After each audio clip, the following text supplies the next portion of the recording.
Hi guys, ganyan po pala ang pagkain ng asin ng tatay ko. Dito po yan, sa Pangasinan po. Ganyan po ang ginagawa nila in mga 2 days po.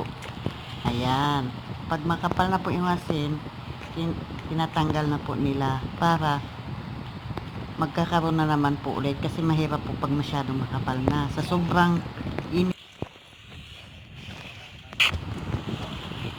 madami na naman pong kinakain ng asin sa sobrang init po. Ganyan po ang ginagawa ng tatay ko lagi. Umaga, tsaka gabi po. Kasi sa gabi, nahakot po nila yan. Sobrang init po talaga guys. Kaya ang dami pong asin. Yan po. Tingnan nyo naman po. Medyo makapal na. Yan. Ganyan po ang trabaho ng tatay ko. Pero hanggang lang po ito. Kasi pag dyan po tagulan na, nagiging palisdaan na po. Yan po.